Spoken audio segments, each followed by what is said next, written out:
Hello. അപ്പോൾ നമ്മുടെ IT-യിൽ നമ്മൾ 3 മൊഡ്യൂൾസ് കംപ്ലീറ്റ് ആക്കിയിട്ടുണ്ട്. ഏകദേശം എന്ന് പറയാൻ കാരണം ഇതൊരു പാരാവാരം പോലെ കിടക്കുകയല്ലേ. ഇപ്പോൾ ടെക്സ്റ്റ് ബുക്ക് വെച്ചിട്ടുള്ളതും കണക്റ്റിംഗ് ആയിട്ടുള്ളതൊക്കെ എനിക്കറിയാവുന്നതും ഞാൻ പറഞ്ഞിട്ടുണ്ട്.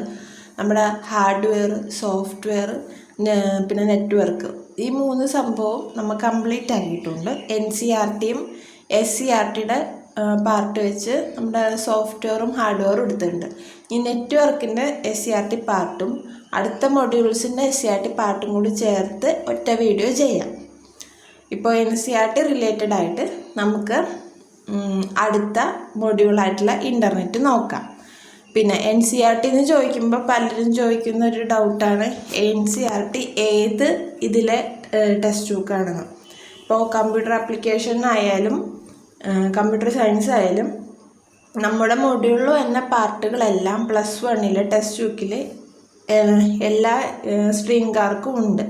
അപ്പോൾ അതുകൊണ്ട് ഏത് ടെക്സ്റ്റ് ബുക്ക് ഡൗൺലോഡ് ചെയ്താലും കുഴപ്പമില്ല. ഈ മൊഡ്യൂൾ എടുത്ത് വായിച്ച് നോക്കിയാൽ മതി. ഇംഗ്ലീഷിലും അതുപോലെ മലയാളത്തിലും കിട്ടും. ഓക്കെ, അപ്പോൾ അത് നോക്കാം. അപ്പോൾ നമുക്ക് ക്ലാസ്സിലേക്ക് പോവാം. അപ്പോൾ നെറ്റ്വർക്ക് കഴിഞ്ഞിട്ട് അടുത്ത ക്ലാസ്സാണിത്, ഇൻ്റർനെറ്റ്.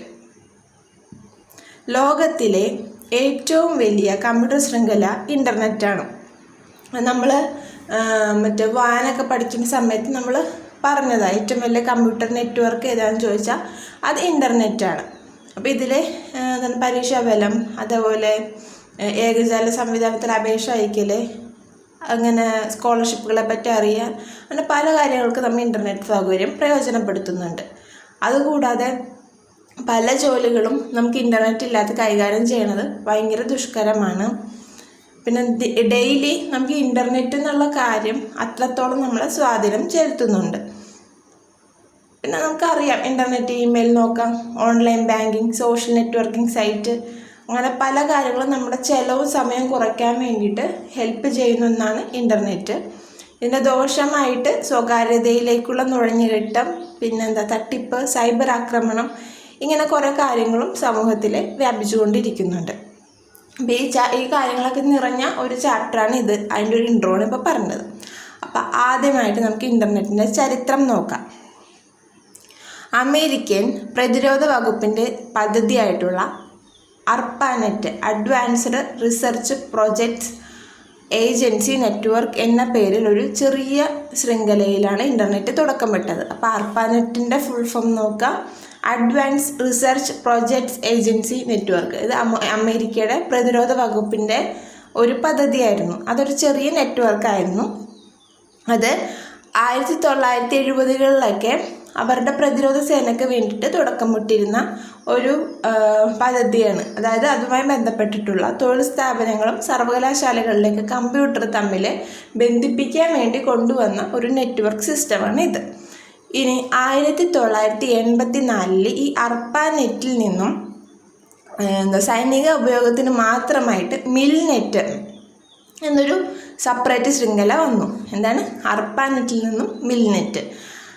ഇനി ആശയവിനിമയത്തിനായി TCP/IP പ്രോട്ടോകോൾ ഉപയോഗിച്ചിരുന്ന ARPANET അതിനുശേഷം ശാസ്ത്രീയ ഗവേഷകർക്കും ആശയവിനിമയങ്ങൾക്കും ഈ ARPANET ഉപയോഗിച്ചു. അപ്പോൾ ആദ്യം നമുക്ക് മിലിറ്ററി ആവശ്യങ്ങൾക്കായിരുന്നു, പിന്നെ അത് ശാസ്ത്രീയ ഗവേഷണങ്ങൾക്കും ആശയവിനിമയത്തിനൊക്കെ ഇത് ഉപയോഗിച്ചു. അപ്പോൾ അവരുപയോഗിച്ചിരുന്ന നെറ്റ്വർക്ക് പ്രോട്ടോകോൾ ഏതാണെന്ന് ചോദിച്ചാൽ TCP/IP ആണ്. പ്രോട്ടോകോൾസൊക്കെ നമ്മൾ കഴിഞ്ഞ ക്ലാസ്സിൽ എടുത്തതാണ്. അതിൻ്റെ ലിങ്ക് ഞാനിതിൻ്റെ കൂടെ ഇട്ടേക്കാവേ, നോക്കണം. പിന്നീട് മറ്റനവധി ശൃംഖലകൾ കൂട്ടിച്ചേർത്ത് ARPANET ഒരു വലിയ ശൃംഖലയായി. ലോകത്തിലെ ആദ്യ വൈഡ് ഏരിയ നെറ്റ്വർക്കായി ARPANET കണക്കാക്കപ്പെടുന്നു. ഇൻ്റർനെറ്റിൻ്റെയും TCP/IP പ്രോട്ടോകോളിൻ്റെയും വികാസത്തിന് പങ്കുവഹിച്ച വിൻഡൻ ഗ്രേസർഫിനെ ഇൻ്റർനെറ്റിൻ്റെ പിതാവായി അറിയപ്പെടുന്നു. അപ്പോൾ എന്താണ് ഇത്? ലോകത്തിലെ ഏറ്റവും വലിയ വൈഡ് ഏരിയ നെറ്റ്വർക്കാണ്. ഇതിപ്പോൾ നമ്മൾ അന്ന് വാൻ പഠിച്ച സമയത്ത് നമ്മൾ പറഞ്ഞതാണ്. അതിൽ ആദ്യത്തെ ഇതായിട്ട് നമ്മൾ ARPANETനെയാണ് കണക്കാക്കപ്പെടുന്നത്. പിന്നെ ഇൻ്റർനെറ്റിൻ്റെയും TCP/IP പ്രോട്ടോകോളിലെ വികാസത്തിന് പങ്കുവഹിച്ച ഒരു വ്യക്തിയാണ് വിൻഡൻ ഗ്രേസർഫ്. അപ്പോൾ അദ്ദേഹത്തിന് ഇൻ്റർനെറ്റിൻ്റെ പിതാവായിട്ട് കണക്കാക്കപ്പെടുന്നു.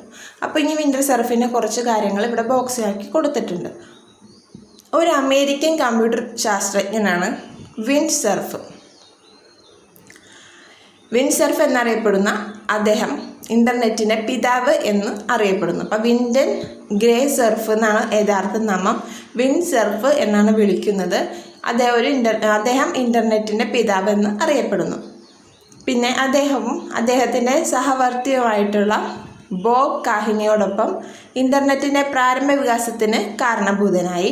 അദ്ദേഹം അമേരിക്കയുടെ defence advanced research project agency വകുപ്പിൽ ജോലി ചെയ്യുകയും പിന്നെ നമ്മുടെ TCP/IP പ്രോട്ടോക്കോളിൻ്റെ വികാസത്തിന് പ്രധാന പങ്ക് വഹിക്കുകയും ചെയ്തു. ഇദ്ദേഹം ICANN രൂപീകരണത്തിലും ഉൾപ്പെട്ടിട്ടുണ്ട്. അപ്പോൾ ICANN എന്ന് പറഞ്ഞാൽ നമ്പറിംഗ് സിസ്റ്റം ഒക്കെ ചെയ്യുന്ന ഒരു ഏജൻസിയാണ്. അപ്പോൾ അത് രൂപപ്പെടുത്തുന്നതിനും ഹെൽപ്പ് ചെയ്തിട്ടുള്ള ഒരാളാണ് നമ്മുടെ വിൻഡൻ ഗ്രേ സർഫ്. ഇനി അടുത്ത വ്യക്തിയാണ് ടിം ബേണേഴ്സ്-ലീ. 1989 ഗവേഷകനായ Tim Berners Lee world wide web എന്ന ആശയം മുന്നോട്ട് വെച്ചു. അപ്പോൾ WWW എന്ന് പറഞ്ഞാൽ എന്താ? World wide web. ഇത് മുന്നോട്ട് വെച്ചതാരാന്ന് വെച്ചാൽ ടിം ബേണേഴ്സ്-ലീ.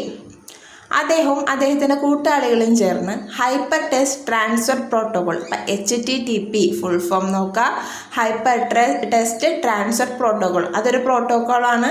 നമ്മൾ കഴിഞ്ഞ ദിവസം പ്രോട്ടോക്കോൾ പറഞ്ഞിരുന്നപ്പോൾ ഇതൊക്കെ പറഞ്ഞു പോയിട്ടുള്ളതാണ്. അപ്പോൾ HTML hyper text markup language, അത് നമ്മൾ വെബ് പേജൊക്കെ ഡിസൈൻ ചെയ്യുന്നൊരു ലാംഗ്വേജ്. പിന്നെ വെബ് ബ്രൗസർ, വെബ് സെർവറിൻ്റെ സാങ്കേതിക വിദ്യ എന്നീ കണ്ടുപിടുത്തങ്ങളിലൂടെ ഖ്യാതി നേടി. ഇതിലൂടെ വെബ് ഡെവലപ്പർക്ക് ഹൈപ്പർ ടെക്സ്റ്റുകൾ ഉൾക്കൊള്ളിച്ചുകൊണ്ട് വെബ് പേജുകൾ തമ്മിൽ ബന്ധിപ്പിക്കുവാൻ ഹൈപ്പർ ലിങ്ക് ഉപയോഗിക്കുവാൻ സാധിച്ചു. അപ്പോൾ ഈ ഹൈപ്പർ ലിങ്ക് എന്താണെന്ന് വെച്ച് കഴിഞ്ഞാൽ നമ്മൾ വിക്കിപീഡിയയൊക്കെ എടുക്കുമ്പോൾ ഡീറ്റെയിൽസിൻ്റെ ഇടയ്ക്ക് ചില വാക്കുകളുടെ അല്ലെങ്കിൽ ചില സെൻറ്റൻസുകളുടെ അടിയിലായിട്ട് അണ്ടർലൈൻ ചെയ്ത് വെച്ചിട്ട് ഒരു ബ്ലൂ കളറിൽ കിടപ്പുണ്ടാവും. അപ്പോൾ അതിൽ നമ്മൾ ക്ലിക്ക് ചെയ്യുമ്പോൾ നമുക്ക് അടുത്ത പേജിലേക്ക് പോകാം. അങ്ങനെ ഒരു വെബ് പേജിൽ നിന്നും അടുത്ത വെബ് പേജിലേക്ക് തമ്മിൽ കണക്റ്റ് ആക്കുന്ന ലിങ്കുകളെയാണ് നമ്മൾ ഹൈപ്പർ ലിങ്ക് എന്ന് പറയുന്നത്. ഇനി ശബ്ദം, വാക്യം, ചിത്രം എന്നിവ ഉൾപ്പെടുത്തി ആകർഷകരമായിട്ടുള്ള വെബ് പേജുകളും രൂപകൽപ്പന ചെയ്യുവാനായിട്ട് ഇവർക്ക് സാധിച്ചു. 1990-കളിൽ ഈ മാറ്റം ഇൻ്റർനെറ്റിൻ്റെ ബൃഹത്തായ വികാസത്തിന് കാരണമായി. അപ്പോൾ 1990-ഒക്കെ ആയപ്പോഴേക്കും ഇതേപോലെ ശബ്ദം, വാക്യം, ചിത്രമൊക്കെ ഉൾപ്പെടുത്തിക്കൊണ്ട് ഇതിനോട് കളർഫുള്ളാക്കി കഴിഞ്ഞപ്പോൾ ആൾക്കാരുടെ ഉപയോഗം, അതായത് ആൾക്കാർക്ക് കോണ്ടൻറ്റ് നന്നായിട്ട് കിട്ടിക്കഴിയുമ്പോൾ അവർക്ക് അതിലോട്ട് ആകർഷണം വരും. അങ്ങനെ ഇൻ്റർനെറ്റിൻ്റെ ബൃഹത്തായ വികസനത്തിന് കാരണമായി. ഇനി ഇൻ്റർനെറ്റിനെ ഒരു ആഗോള പ്രതിഭാസമാക്കി മാറ്റാൻ ഭൂമിശാസ്ത്രപരമായ വിദൂര സ്ഥലങ്ങളിലുള്ള വിവിധ സ്ഥാപനങ്ങളിലെ വിഭിന്നമായ ഓപ്പറേറ്റിംഗ് സിസ്റ്റങ്ങളാൽ ഉപയോഗപ്പെടുത്തുന്ന വിവിധ തരം കമ്പ്യൂട്ടറുകൾ കൂട്ടിച്ചേർത്തു. ഇതുകൂടാതെ പല സ്ഥലങ്ങളിലെ പല നെറ്റ്വർക്കിലുള്ള പല ഓപ്പറേറ്റിംഗ് സിസ്റ്റം യൂസ് ചെയ്യുന്ന അങ്ങനെ വിവിധ നമ്മുടെ ഗേറ്റ് വേ ഒക്കെ പഠിച്ചപ്പോൾ പറഞ്ഞില്ലേ, പല പ്രോട്ടോക്കോളിൽ പല നെറ്റ്വർക്കിൽ എന്നൊക്കെ പറഞ്ഞ് അങ്ങനെ വൈഡായിട്ടുള്ള ഉപയോഗത്തിന് പിന്നീട് സാധ്യമായി. ഇപ്പം നമുക്കിപ്പോൾ ഉപയോഗിക്കുന്ന പോലെ ഫോണിൽ ഉപയോഗിക്കാം, കമ്പ്യൂട്ടർ, അങ്ങനെ പലതും നമ്മുടെ നെറ്റ്വർക്കിലേക്ക് കൂട്ടിച്ചേർക്കാൻ നമുക്ക് സാധിച്ചു. പിന്നെ ഈ കമ്മ്യൂണിക്കേഷൻ ഉപയോഗിക്കുന്നതാണ് TCP/IP. പിന്നെ ഇൻ്റർനെറ്റിലേക്ക് എന്തെങ്കിലും കൂട്ടിച്ചേർക്കുന്നതിന് ഏത് കമ്പ്യൂട്ടറും നമ്മൾ TCP/IP പ്രോട്ടോക്കോൾ പിന്തുടരണം. ഇനി അടുത്ത് ICANN. നമ്മൾ നേരത്തെ പറഞ്ഞില്ലേ വിൻഡ്സർഫിൻ്റെ കാര്യം പറഞ്ഞപ്പോൾ അദ്ദേഹം മുന്നോട്ട് വെച്ച ICANN. അപ്പോൾ അതെന്താണെന്ന് നോക്കാം. 1998 internet corporation four signed names and numbers. അപ്പോൾ എന്താണ് internet corporation four signed names and numbers, അതാണ് ICANN. ഇത് ഒരു തവണ ചോദിച്ചിട്ടുണ്ട് ഒരു എക്സാമിന്. അപ്പോൾ ഇൻ്റർനെറ്റിൻ്റെ ഉള്ളടക്കത്തെ നിയന്ത്രിക്കുക അല്ല, മറിച്ച് ഇൻ്റർനെറ്റിന് യൂണിഫോം റിസോഴ്സ് ലൊക്കേറ്ററിൻ്റെ നയങ്ങൾ വികസിപ്പിക്കുകയാണ് ഇത് ചെയ്യുന്നത്. അപ്പോൾ ഇൻ്റർനെറ്റിൻ്റെ കോണ്ടൻറ്റിനെ കൺട്രോൾ ചെയ്യുകയല്ല ചെയ്യുന്നത്, പകരം URL അതിനെ പറ്റിയിട്ട് കുറച്ച് കാര്യങ്ങൾ. അപ്പോൾ URL URLൻ്റെ കാര്യങ്ങളൊക്കെ നമുക്ക് കഴിഞ്ഞ ക്ലാസ്സിൽ പറഞ്ഞതാണ്, എങ്ങനെയാണ് അതിൻ്റെ ഒരു ഘടന എന്നൊക്കെ. അപ്പം അതിലേക്ക് ഇംപ്ലിമെൻ്റ് ചെയ്യാനുള്ള കാര്യങ്ങളൊക്കെ സെറ്റാക്കുന്നത് നമ്മുടെ ICANN ആണ്. അതിൻ്റെ ഫുൾ ഫോം എന്താണെന്ന് ചോദിച്ചു കഴിഞ്ഞാൽ internet corporation four signed names and numbers. ഓർക്കുക, ഇനി അടുത്തത് ഇതിലെന്താ, ഇമെയിൽ, വിവരങ്ങൾ തിരക്കൽ, ഫയൽ കൈമാറ്റം, സോഷ്യൽ നെറ്റ്വർക്കിംഗ് തുടങ്ങിയ ഒട്ടനവധി സേവനങ്ങൾ ലോകത്തിലെ കോടിക്കണക്കിന് വരുന്ന കമ്പ്യൂട്ടറുകൾ പരസ്പരം ബന്ധിപ്പിക്കുന്ന ഏറ്റവും വലിയ പൊതുവായ ശൃംഖലയാണ് ഇൻ്റർനെറ്റ്. അത് നമുക്കെല്ലാവർക്കും അറിയാം. ഇനി അതേപോലെ പറഞ്ഞ കാര്യങ്ങളൊക്കെ പിന്നെ റിപ്പീറ്റ് ചെയ്യണം. ഇനി അടുത്തത് ഇൻ്റർനെറ്റിലേക്ക് എങ്ങനെ ഒരു കമ്പ്യൂട്ടറിനെ നമുക്ക് ബന്ധിപ്പിക്കാം. അതിന് ഒരു കമ്പ്യൂട്ടറിനെ ഇൻ്റർനെറ്റിലേക്ക് ബന്ധിപ്പിക്കാൻ ആവശ്യമായിട്ടുള്ള ഹാർഡ്വെയറും സോഫ്റ്റ്വെയറൊക്കെയാണ് നമുക്കിനി പറയാനുള്ളത്. NIC കാർഡുള്ള ഒരു കമ്പ്യൂട്ടറും TCP/IP പ്രോട്ടോക്കോൾ പിന്തുടരുന്ന ഒരു ഓപ്പറേറ്റിംഗ് സിസ്റ്റവും. അപ്പം നേരത്തെ നമ്മൾ പറഞ്ഞു ഇങ്ങനെ കണക്റ്റ് ആക്കാൻ വേണ്ടി നമുക്ക് TCP/IP പ്രോട്ടോക്കോൾ വേണമെന്ന്. അപ്പോൾ ഓൾറെഡി നമ്മളത് ഫിക്സ് ആക്കി. ഇനി അടുത്ത് NIC കാർഡ്. നമ്മൾ നെറ്റ്വർക്കിംഗ് ഉപകരണങ്ങൾ പഠിച്ച സമയത്ത് NIC കാർഡിനെ പറ്റി പഠിച്ചായിരുന്നു. ഇത് കേൾക്കാത്ത ആൾക്കാർ നെറ്റ്വർക്കിംഗ് ഡിവൈസസ് പഠിപ്പിച്ച ആ ക്ലാസ് ഒന്ന് എടുത്തു നോക്കുക. അപ്പോൾ NIC കാർഡ് എന്താണെന്ന് കിട്ടും. അല്ലെങ്കിൽ ടെക്സ്റ്റ് ബുക്ക് ഒന്ന് ഫോളോ ചെയ്യാം. ഇനി അടുത്തത് മോഡം നമ്മൾ നെറ്റ്വർക്കിംഗ് ഡിവൈസിൻ്റെ കൂടെ നമ്മൾ പഠിച്ചിട്ടുള്ളതാണ്. ടെർമിനൽ ഡിവൈസായിട്ട് പഠിച്ചിട്ടുള്ളതാണ്. അത് വേണം. പിന്നെ നല്ലൊരു ടെലിഫോൺ കണക്ഷൻ വേണം. പിന്നെ ഒരു ഇൻ്റർനെറ്റ് സർവീസ് പ്രൊവൈഡ് നൽകിയ ഇൻ്റർനെറ്റ് അക്കൗണ്ട്, അവർ ഈ ISP നൽകിയിട്ടുള്ള ഇൻ്റർനെറ്റ് അക്കൗണ്ട് വേണം. ബ്രൗസർ, ഇമെയിലിന് വേണ്ടിയിട്ടാണെങ്കിൽ ക്ലയൻറ്റ് ആപ്ലിക്കേഷൻ, ചാറ്റ് തുടങ്ങിയ സോഫ്റ്റ്വെയർ, ഇതെല്ലാം വേണമെന്നല്ല, ഇതിൽ ഈ കാര്യങ്ങളെങ്കിലും വേണം. അപ്പോൾ നമുക്ക് പല കാര്യങ്ങളും ചെയ്യാൻ പറ്റും. അപ്പോൾ NIC കാർഡും TCP/IP പ്രോട്ടോക്കോളും നിർബന്ധമായിട്ട് വേണം. പിന്നെ modem, telephone connection, ISP, browser, email, ഇതിനൊക്കെ വേണ്ടിയിട്ടാണെങ്കിൽ അത് പ്രൊവൈഡ് ചെയ്യുന്ന ക്ലയൻറ്റ് ആപ്ലിക്കേഷൻ, പിന്നെ ചാറ്റ് ചെയ്യാനുള്ള അതിനുള്ള സോഫ്റ്റ്വെയറുകൾ, ഇതൊക്കെ നമുക്ക് ഒരു ഇൻ്റർനെറ്റ് ശരിയായ വിധം ബന്ധിപ്പിക്കാൻ വേണ്ടി വേണം. ഈ കാലത്ത് ഡെസ്ക്ടോപ്പ്, ലാപ്ടോപ്പ് മാത്രമല്ല നമ്മൾ ഇൻ്റർനെറ്റ് ബന്ധിപ്പിക്കാനായിട്ട് ഉപയോഗിക്കുന്നത്. അപ്പോൾ ഇൻ്റർനെറ്റ് ബ്രൗസിങ്ങിന് വേണ്ടി ജനങ്ങൾ ടാബ്, സ്മാർട്ട് ഫോൺ തുടങ്ങിയവ ഉപയോഗിക്കുന്നുണ്ട്. അപ്പോൾ ഇതിലൊക്കെ ബിൽറ്റിൻ മോഡം ഉണ്ട്. പിന്നെ ചിലതിൽ നമുക്ക് മോഡം കണക്റ്റ് ആക്കി വെക്കാനും അങ്ങനെ പല രീതിയിൽ നമുക്ക് ഇൻ്റർനെറ്റ് ഉപയോഗിക്കാം. ഇനി വിവിധ തരം ഇൻ്റർനെറ്റ് ബന്ധിപ്പിക്കൽ, അല്ലെങ്കിൽ ടൈപ്സ് ഓഫ് കണക്ടിവിറ്റി.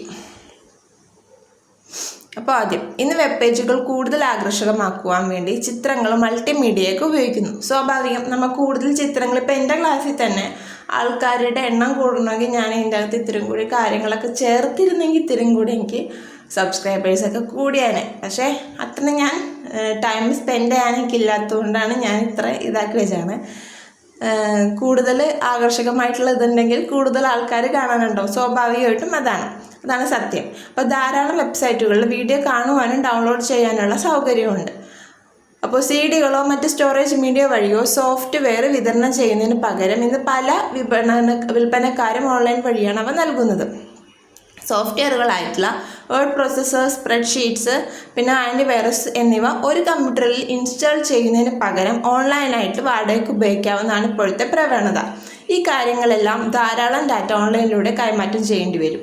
അതിനാൽ ഇൻ്റർനെറ്റിലെ വേഗത അഥവാ ഡാറ്റ കൈമാറ്റ നിരക്ക് അല്ലെങ്കിൽ ഡാറ്റ ട്രാൻസ്ഫർ റേറ്റ് ഒരു പ്രധാന കാര്യമാണ്.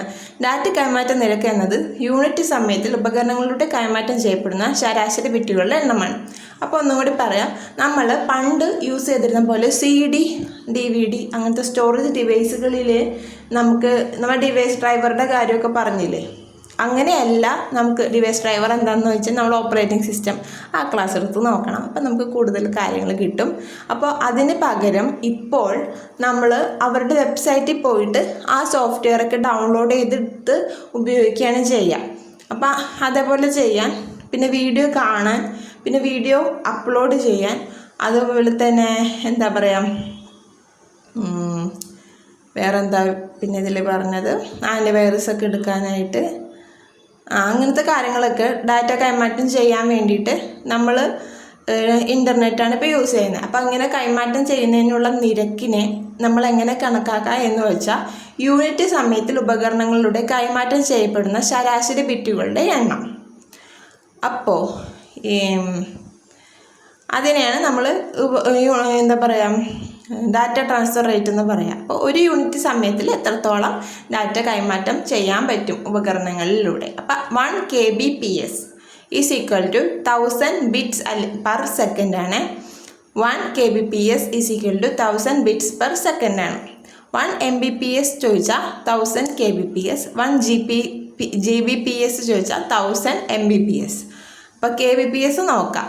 എന്താണ് 1000 bits per second, ബൈറ്റ്സ് അല്ല ബിറ്റ്.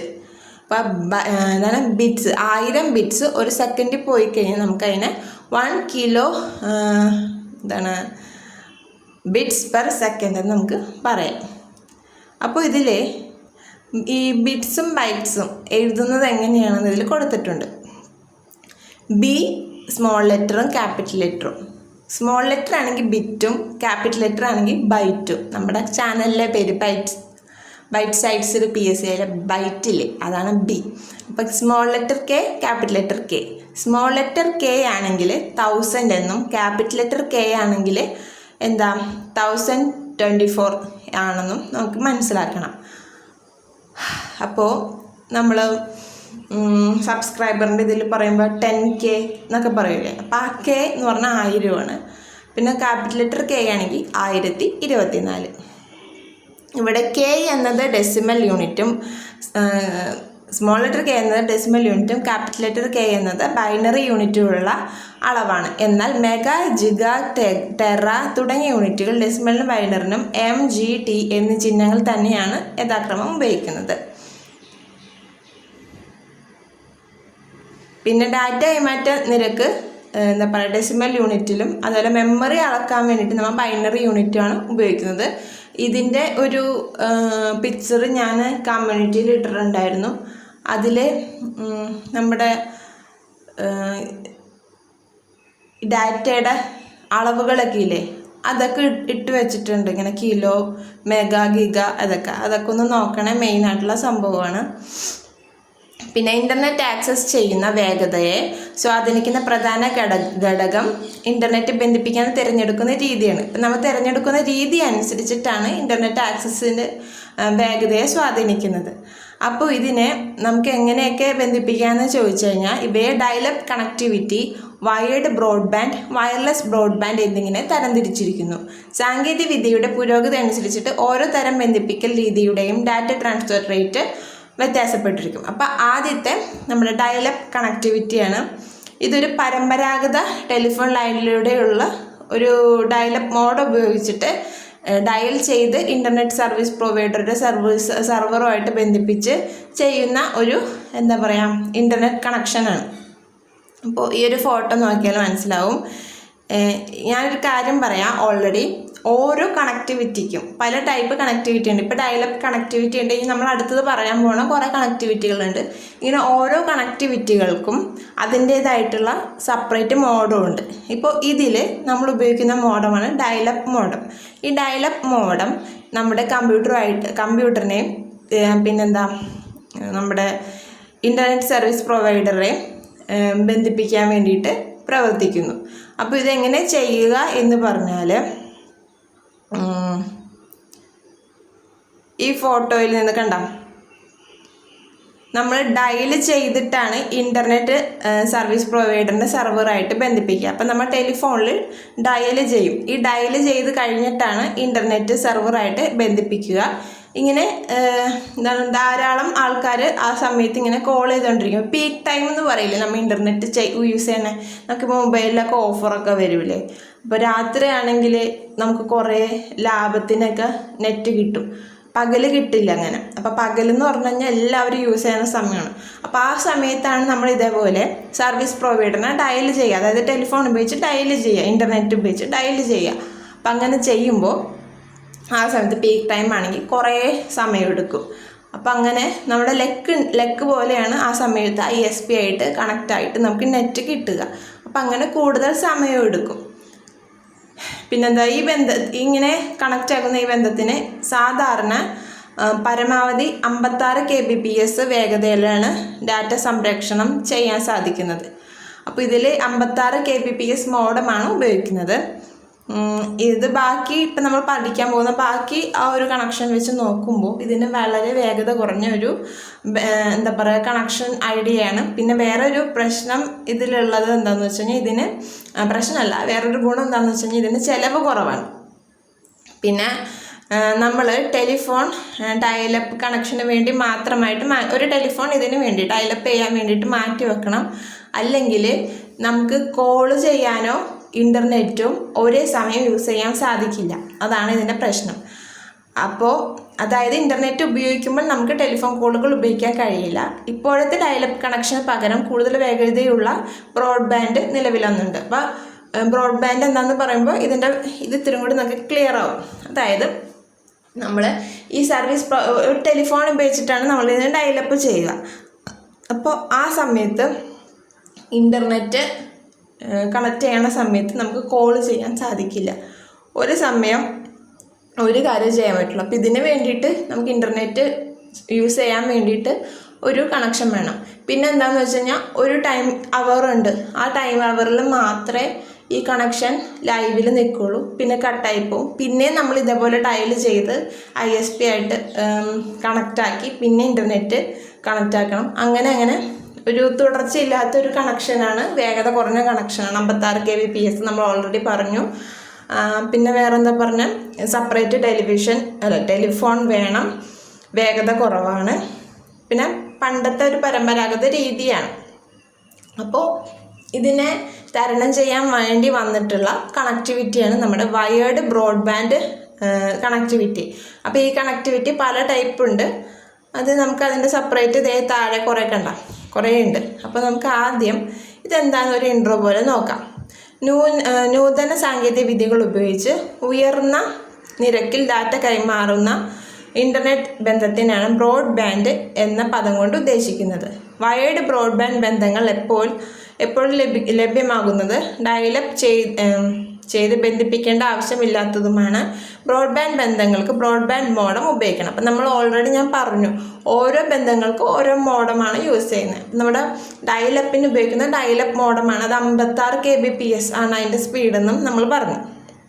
ഇതിൽ നമ്മൾ യൂസ് ചെയ്യുന്നത് ബ്രോഡ്ബാൻഡ് ബന്ധങ്ങൾക്ക് ബ്രോഡ്ബാൻഡ് മോഡമാണ് യൂസ് ചെയ്യുന്നത്. അപ്പോൾ ഇതിനൊരു താരതമ്യം പോലെ ഇതിൽ കൊടുത്തിട്ടുണ്ട്. നമ്മുടെ ഡയലപ്പ് കണക്ഷൻ ആണെങ്കിൽ 56 kbps നമ്മൾ ഓൾറെഡി പറഞ്ഞു.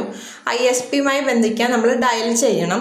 പിന്നെ ടെലിഫോൺ ലൈൻ ഇൻ്റർനെറ്റിന് മാത്രം ഉപയോഗിക്കണം. ഡയലപ്പ് മോഡം ഉപയോഗിക്കുന്നു. അപ്പോൾ ഒരേ സമയം നമുക്ക് ശബ്ദവും ഇൻ്റർനെറ്റും കണക്റ്റ് ആക്കാനായിട്ട് ഡയൽ അപ്പ് കണക്ഷനിൽ യൂസ് ചെയ്യാൻ പറ്റില്ല. ഓരോ സമയം ബന്ധിപ്പിക്കണതിന് നമുക്ക് ഡയലിങ് ചെയ്യേണ്ട ആവശ്യമാണ്. ഞാൻ പറയില്ല, കുറച്ച് നേരത്തേക്ക് ആ കണക്ഷൻ കിട്ടുള്ളൂ. പിന്നെ നമുക്ക് വേണമെങ്കിൽ പിന്നെയും ISP ആയിട്ട് നമ്മൾ കണക്റ്റ് ആക്കണം. പിന്നെ 56 kbps ആണ് ഇതിൻ്റെ സ്പീഡ്. ഡയലപ്പ് മോഡം ഉപയോഗിക്കുന്നു. ഇനി അപ്പുറത്ത് നമ്മൾ നോക്കിക്കഴിഞ്ഞാൽ ഉയർന്ന വേഗത്തിലുള്ള ബന്ധം സ്വാഭാവികം ഇതിന് അഡ്വാൻസ്ഡ് ആണ്. വേഗത സാധാരണ 256 kbps കൂടുതലാണ്. എപ്പോഴും നമുക്ക് ലഭ്യമാണ്. അതായത് ഇടയ്ക്കിടയ്ക്ക് നമുക്ക് സർവീസ് പ്രൊവൈഡറായിട്ട് കണക്റ്റ് ആക്കേണ്ടി വരില്ല. ഒരേ സമയം ശബ്ദവും ഇൻ്റർനെറ്റും ഉപയോഗിക്കാം. ബ്രോഡ്ബാൻഡ് മോഡം ഉപയോഗിക്കുന്നു.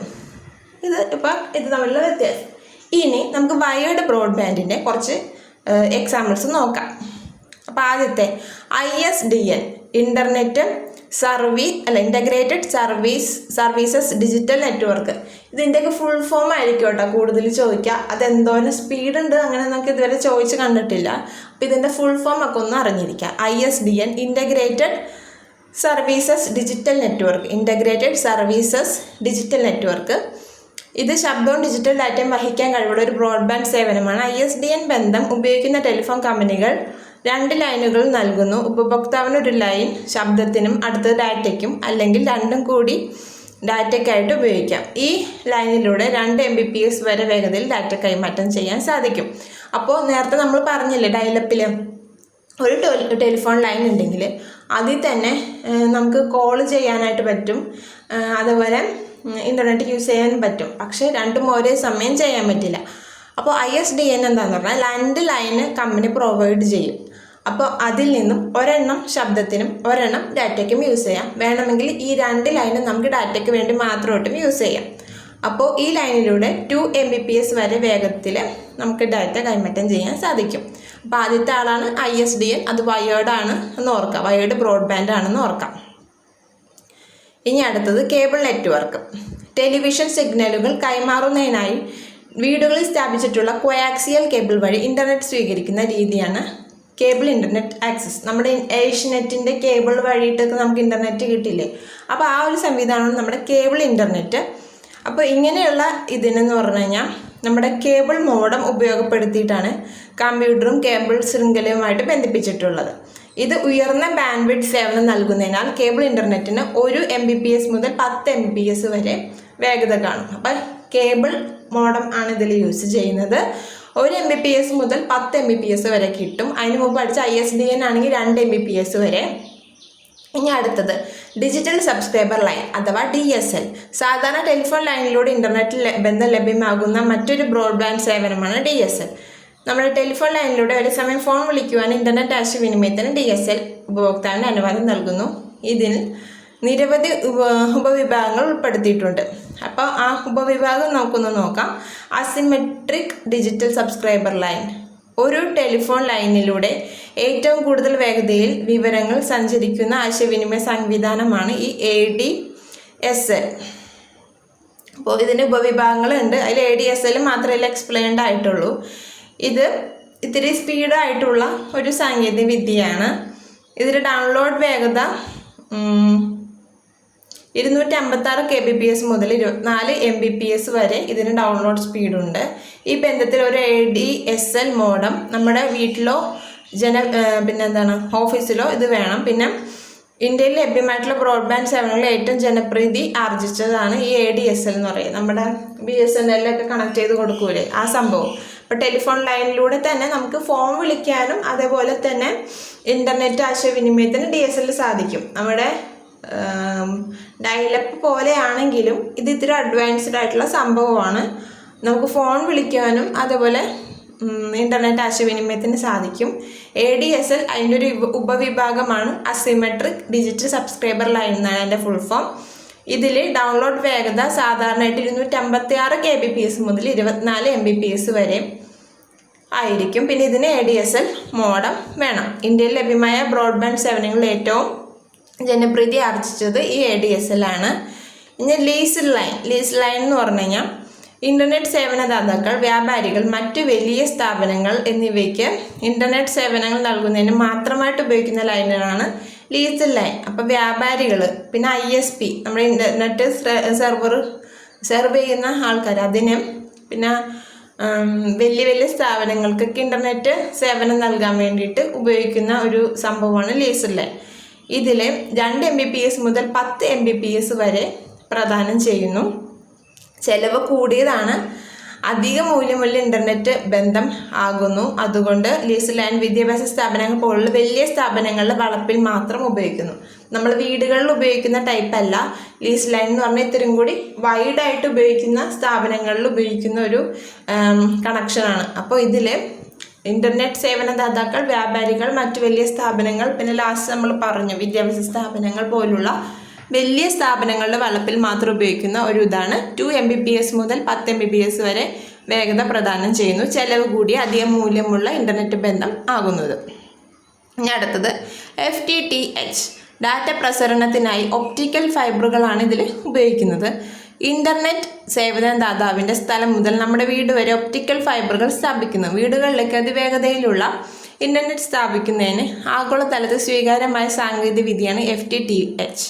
ഒപ്റ്റിക്കൽ ഫൈബറുകൾക്ക് ഉയർന്ന ബാൻഡ്വിഡ്ത്തും കുറഞ്ഞ ഡാറ്റ നഷ്ടവും ഉള്ളതിനാൽ ഒപ്റ്റിക്കൽ ഫൈബറുകൾ ഉയർന്ന വേഗത്തിലുള്ള ബന്ധം നൽകുന്നു. നമ്മുടെ വീടുകളിൽ സ്ഥാപിക്കപ്പെട്ടൊരു network termination unit FTTH modem വഴി നമ്മുടെ കമ്പ്യൂട്ടറിലേക്ക് ബന്ധിപ്പിച്ചിരിക്കുന്നു. അപ്പോൾ ഈ ഫയർ ടു ദ ഹോം അതാണ് FTTH, fibre to the home. ഇപ്പം ഇതെങ്ങനെയെന്ന് വെച്ച് കഴിഞ്ഞാൽ നമ്മുടെ ഇൻ്റർനെറ്റ് കൊടുക്കുന്ന ആ ഒരു സേവനദാതാവിൻ്റെ സ്ഥലം മുതൽ നമ്മുടെ വീട് വരെ ഒപ്റ്റിക്കൽ ഫൈബർ വെച്ചിട്ട് കണക്റ്റ് ആക്കും. അങ്ങനെ ഇൻ്റർനെറ്റ് കൊടുക്കും. ഇതിലെ ഒപ്റ്റിക്കൽ ഫൈബറിൻ്റെ കാര്യങ്ങളൊക്കെ നമ്മൾ ഇതേപോലെ നെറ്റ്വർക്കിൻ്റെ മീഡിയം പഠിക്കുന്ന സമയത്ത് നമ്മൾ പഠിച്ചിട്ടുണ്ട്. അപ്പോൾ അതിൻ്റെ ഗുണം എന്താണെന്ന് വെച്ചാൽ നോയ്സ് കുറവായിരിക്കും, അതേപോലെ ഉയർന്ന ബാൻഡ്വിഡ്ത്ത് ഉണ്ടാവും, ഡാറ്റ നഷ്ടം കുറവായിരിക്കും. അപ്പോൾ ഉയർന്ന വേഗത്തിലുള്ള നമുക്ക് ബന്ധം സ്ഥാപിക്കാനായിട്ട് ഈ FTTH സഹായിക്കും. അപ്പോൾ ഇതിൽ വീട്ടിൽ സ്ഥാപിക്കപ്പെട്ടിട്ടുള്ള ഒരു നെറ്റ്വർക്ക് ടെർമിനേഷൻ യൂണിറ്റ് ഉണ്ടാവും. അതിൻ്റെ മോഡം വഴിയിട്ട് നമുക്ക് കമ്പ്യൂട്ടറിലായിട്ട് ബന്ധിപ്പിക്കാൻ സാധിക്കും. അപ്പോൾ ഇത്ര നേരം നമ്മൾ പറഞ്ഞത് വയേർഡ് ബ്രോഡ്ബാൻഡാണ്. ഇനി അടുത്തത് നമ്മൾ പറയാൻ പോണത് വയർലെസ് ബ്രോഡ്ബാൻഡാണ്. അപ്പോൾ ഏറെക്കുറെ വയേർഡ് ബ്രോഡ്ബാൻഡ് ബന്ധത്തിൻ്റെ അതേ വേഗത തന്നെ നൽകുന്ന ഒരു സെറ്റപ്പാണ് വയർലെസ് ബ്രോഡ്ബാൻഡ്. ഇത് മൊബൈൽ ബ്രോഡ്ബാൻഡ്, വൈമാക്സ്, ഉപഗ്രഹ ബ്രോഡ്ബാൻഡ്, വൈഫൈ തുടങ്ങിയ ജനപ്രിയ വയർലെസ് ബ്രോഡ്ബാൻഡ് രീതികളാണ്. അപ്പോൾ ആദ്യം നമുക്ക് മൊബൈൽ ബ്രോഡ്ബാൻഡ് എന്താണെന്ന് നോക്കാം. നമ്മൾ യൂസ് ചെയ്യുന്ന ബ്രോഡ്ബാൻഡാണ് എന്താണ്? Mobile phone, USB wireless modem, tab അല്ലെങ്കിൽ മറ്റ് മൊബൈൽ ഉപകരണങ്ങൾ ഉപയോഗിച്ചുള്ള വയർലെസ് ഇൻ്റർനെറ്റ് പ്രവേശന രീതിയാണ് മൊബൈൽ ബ്രോഡ്ബാൻഡ്. മൊബൈൽ ഫോണുകൾ, ടാബുകൾ, USB ഡോങ്കിളുകൾ തുടങ്ങിയവയെല്ലാം ഒരു മോഡം സ്ഥാപിച്ചിട്ടുണ്ടാവും. നമ്മൾ സഞ്ചരിക്കുമ്പോൾ എവിടെ നിന്ന് വേണമെങ്കിലും ഇൻ്റർനെറ്റ് സ്വീകരിക്കുവാൻ ഉപഭോക്താവിന് മൊബൈൽ ബ്രോഡ്ബാൻഡ് അനുവാദം നൽകുന്നു. ഈ സാങ്കേതിക വിദ്യ ഡാറ്റ പ്രസരണത്തിനായിട്ട് മൊബൈൽ ഫോണുകളിൽ സെല്ലുലാർ ശൃംഖലകൾ ഉപയോഗിക്കുന്നു. നമ്മുടെ സെൽഫോണിൽ നമ്മുടെ സെല്ല് യൂസ് ചെയ്തിട്ടാണ് ഈ ഡാറ്റ പ്രസരണത്തിന് സാധ്യമാവുന്നത്. ഇതിന് വേണ്ടിയിട്ട് ഡാറ്റ പ്രസരണത്തിന് വേണ്ട മൊബൈൽ സാങ്കേതിക വിദ്യക്ക് ഡിഫറെൻറ്റ് തലമുറകളുണ്ട്. നമുക്കറിയാം 2G, 3G, 4G, 5G, 6G, ജപ്പാനിലൊക്കെ 6G ആയിട്ടുണ്ട്. അപ്പോൾ അത്രയും തലമുറകളൊക്കെ ഉണ്ട്. ഇതിനനുസരിച്ചിട്ട് ഡാറ്റ പ്രസരണത്തിൻ്റെ വേഗത മാറിക്കൊണ്ടിരിക്കുന്നു. ഇനി അടുത്തത് വൈമാക്സ്. വൈമാക്സ് എന്താ? World wide interoperability for microwave access. ഇതാണ് വൈമാക്സിൻ്റെ ഫുൾ ഫോം. അപ്പം എന്താ? World wide interoperability for microwave access. Wide ബ്രോഡ്ബാൻഡിന് പകരം ഉപയോഗിക്കുന്ന ഇതാണ് വൈമാക്സ്. 50 കിലോമീറ്റർ ഒരു ദൂരപരിധിയിൽ വയർലെസ് ഇൻ്റർനെറ്റ് ലഭ്യമാക്കാൻ കഴിയുന്ന ഒരു മെട്രോപൊളിറ്റൻ ഏരിയ നെറ്റ്വർക്കൊക്കെ നമ്മൾ കഴിഞ്ഞ ക്ലാസ്സിലൊക്കെ നോക്കിയിട്ടുള്ളതാണ് എന്താണെന്നുള്ളത്. അപ്പോൾ എന്താണ്? ഒരു 50 കിലോമീറ്റർ ദൂരത്തിനകത്ത് വരുന്ന ഒരു വയേർഡ് ബ്രോഡ്ബാൻഡിന് പകരം ഉപയോഗിക്കുന്ന ഒരു വയർലെസ് ബ്രോഡ്ബാൻഡ് സെറ്റപ്പാണ് ഇത്. ഇതിന് വൈമാക്സ് ഹാർഡ് സെറ്റുകൾ, USB ഡോങ്കിളുകൾ, വൈമാക്സ് ഉപകരണങ്ങൾ അടങ്ങിയ ലാപ്ടോപ്പ് തുടങ്ങിയവയോട് കൂടി ബന്ധിപ്പിക്കാൻ സാധിക്കുന്നു. ഇതിൻ്റെ പരമാവധി വേഗത 70 Mbps ആണ്. അപ്പോൾ വൈമാക്സിൻ്റെ ഫുൾ ഫോം എന്താണ്? World wide interoperability for microwave access. 50 kilometre ദൂരപരിധിയിലാണ് വയർലെസ് ഇൻ്റർനെറ്റ് ലഭ്യമാകുന്നത്. 70 Mbps വേഗത നൽകുന്നു. ഇനി അടുത്തത് സാറ്റലൈറ്റ് ബ്രോഡ്ബാൻഡ്. സാറ്റലൈറ്റ് ബ്രോഡ്ബാൻഡ് എന്താ? ഉപഗ്രഹത്തിൻ്റെ സഹായത്തോടെ ഇൻ്റർനെറ്റ് ലഭ്യമാകുന്ന സാങ്കേതിക വിദ്യയാണ് സാറ്റലൈറ്റ് ബ്രോഡ്ബാൻഡ്. ഇതിന് ഉപഭോക്താവിൻ്റെ സ്ഥലത്ത് ഒരു വിസാറ്റ് ഡിഷ് ആൻറ്റിനയും ഒരു ട്രാൻസ്സീവർ അല്ലെങ്കിൽ ട്രാൻസ്മിറ്ററും റിസീവറും ആവശ്യമാണ്. ഉപഭോക്താവിൻ്റെ പക്കലുള്ള മോഡം ഉപയോഗിച്ച് കമ്പ്യൂട്ടറും ട്രാൻസ്സീവറും തമ്മിൽ ബന്ധിപ്പിക്കുന്നു. ഈ സാങ്കേതിക വിദ്യ ഡൗൺലോഡ് വേഗത 1 Gbps ആണ്. ബ്രോഡ്ബാൻഡ് ഇൻ്റർനെറ്റ് ഉപയോഗത്തിൽ ഏറ്റവും ചിലവേറിയ രീതിയാണിത്. പിന്നെ ബാങ്കുകൾ, സ്റ്റോക്ക് എക്സ്ചേഞ്ച്, സർക്കാരുകൾ തുടങ്ങിയ കൂടാതെ ഉൾപ്രദേശങ്ങളിലൊക്കെ ഇൻ്റർനെറ്റ് സ്വീകരിക്കുന്ന ഒരു ഇതാണ് നമ്മുടെ സാറ്റലൈറ്റ് ബ്രോഡ്ബാൻഡ്. അപ്പോൾ ഇതിന് നമുക്ക് ആവശ്യമായിട്ടുള്ള സാധനം വിസാറ്റ് ഡിഷ് ആൻറ്റിനയാണ്. അതിൻ്റെ കൂടെ തന്നെ ഒരു ട്രാൻസ്സീവർ ആവശ്യമാണ്. ട്രാൻസ്സീവർ എന്ന് പറഞ്ഞാൽ ട്രാൻസ്മിറ്ററും റിസീവറും. നമുക്ക് വേണ്ട കാര്യങ്ങൾ സ്വീകരിക്കാനും കൊടുക്കാനും വേണ്ട ഒരു ട്രാൻസ്സീവർ വേണം. പിന്നെ അത് നമ്മുടെ ഉപഭോക്താവിൻ്റെ പക്കലുള്ള മോഡം ഉപയോഗിച്ച് കമ്പ്യൂട്ടറും ഇതേപോലെ ട്രാൻസ്ഫറായിട്ട് ബന്ധിപ്പിക്കുന്നു. അപ്പോൾ മെയിനായിട്ട് വേണ്ടത് ഇതിൽ വിസാറ്റ് ഡിഷാണ്. ഇതിൻ്റെ ഡൗൺലോഡ് വേഗത ചോദിച്ചാൽ 1 Gbps ആണ്. ഇതിന് ചിലവ് കൂടുതലാണ്. ബാങ്കുകൾ, സ്റ്റോക്ക് എക്സ്ചേഞ്ചുകൾ, പിന്നെ സർക്കാരുകൾ, അങ്ങനെ ഉൾപ്രദേശങ്ങൾ നെറ്റ് കിട്ടാൻ ചാൻസ് ഇല്ലാത്ത സ്ഥലങ്ങളിലൊക്കെയാണ് നമ്മൾ സാധാരണയായിട്ട് ഈ ഉപഗ്രഹ ബ്രോഡ്ബാൻഡ് അഥവാ സാറ്റലൈറ്റ് ബ്രോഡ്ബാൻഡ് യൂസ് ചെയ്യുന്നത്.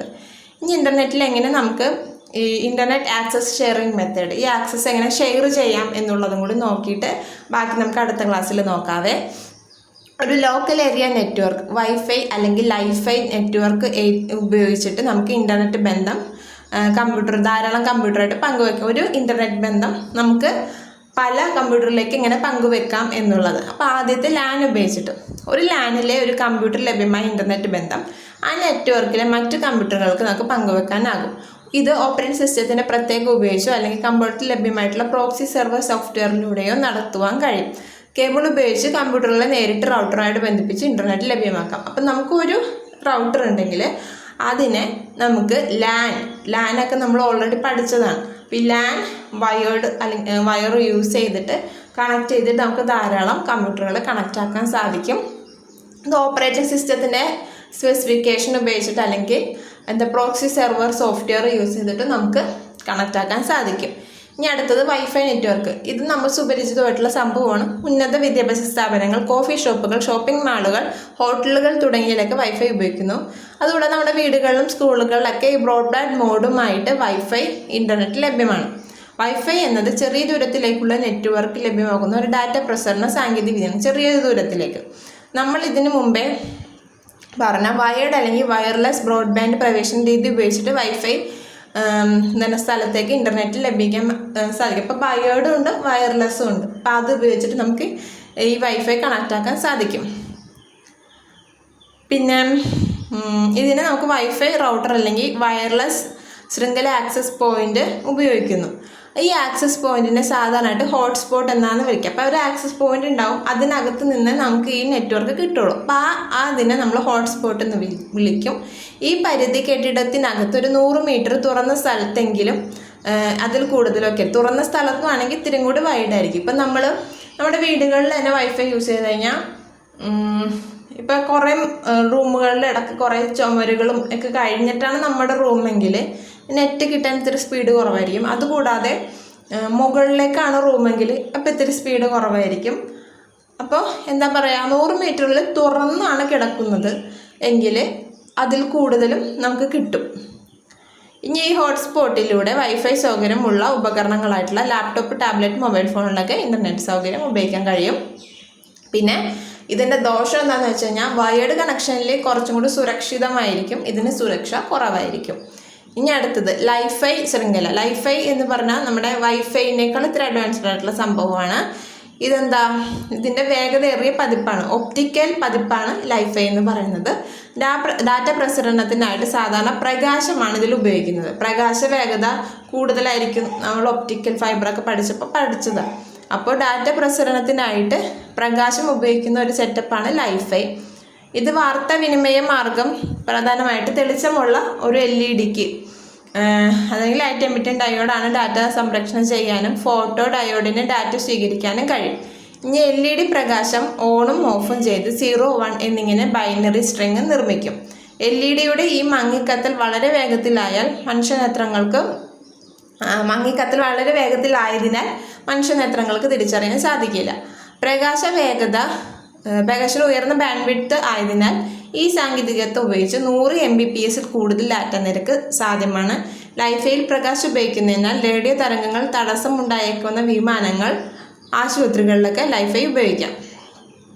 അപ്പോൾ റേഡിയോ തരംഗങ്ങൾക്ക് തടസ്സം ഉണ്ടാകുന്ന സ്ഥലങ്ങളായിട്ടുള്ള വിമാനങ്ങൾ, അതേപോലെ ആശുപത്രിയിലൊക്കെ നമുക്ക് ലൈഫൈ യൂസ് ചെയ്യാൻ സാധിക്കും. പിന്നെന്താ, വൈഫൈ ഉപയോഗിക്കാൻ തടസ്സമില്ലാത്ത വെള്ളത്തിനടിയിലും ലൈഫൈ യൂസ് ചെയ്യാം. പ്രകാശത്തിന് ഭിത്തികൾ കടന്നുപോകാൻ ഇല്ലാത്തതിനാൽ വൈഫൈ അപേക്ഷിച്ചിട്ട് ലൈഫൈന് കൂടുതൽ സുരക്ഷ നൽകുന്നു. വീക്ഷണ രേഖയിലാണെങ്കിൽ ലൈഫൈയുടെ പ്രവർത്തനം സാധ്യമാകൂ എന്നതാണ് ഇതിൻ്റെ അതായത് ഈ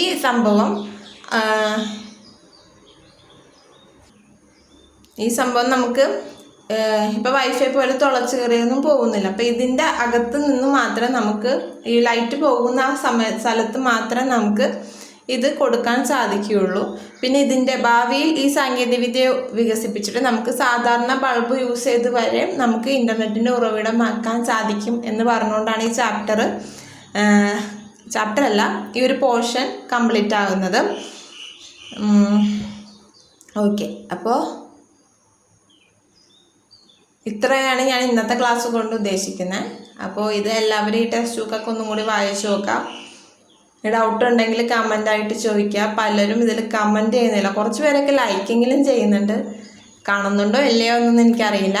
കാണാൻ പറ്റുന്നവർക്ക് കാണാം, സപ്പോർട്ട് ചെയ്യുക, സബ്സ്ക്രൈബ് ചെയ്യുക. അപ്പോൾ താങ്ക് യു.